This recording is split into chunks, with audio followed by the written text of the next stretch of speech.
மத்திய அரசின் விருதை ஆள்மாறாட்டம் செய்து வாங்கியது தொடர்பாக பாலமலை பஞ்சாயத்து தலைவருக்கும் கற்கும் பாரதம் திட்ட ஒருங்கிணைப்பாளருக்கும் இடையே மோதல் நீடித்து வருகிறது.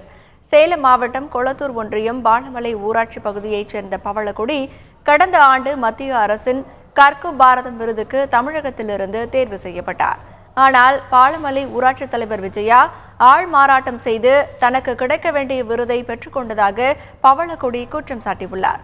மோசடி செய்து விருதை பெற்ற ஊராட்சி தலைவர் விஜயா மீது நடவடிக்கை எடுக்க வேண்டும் என பாதிக்கப்பட்ட பெண் வலியுறுத்தியுள்ளார். டெல்லியிலிருந்து ஒரு குழு வந்தாங்க. குழு வந்து முகாமிட்டு பரிந்துரை செய்து உனக்கு அவார்டு தராங்கன்னு சொல்லிட்டு போனாங்க. சொல்லிட்டு போனதுக்கு அப்புறம் எனக்கு தகவல் எதுவும் வர அதுக்கப்புறம் என்ன அப்படின்னு சொல்லி பார்த்தா எங்கள் கிராம பஞ்சாயத்து தலைவர் விஜயசரன் வந்து ஜனாதிபதி கிட்ட போய் அவங்களே பொய் சொல்லி வாங்கிட்டு வந்துட்டாங்க. அப்படி அவங்க பொய் சொல்லி வாங்கிட்டு வந்ததுக்காக அவங்க மேலே தகுந்த நடவடிக்கை எடுக்கணும்னு சொல்லி கேட்டுக்கிறேன்.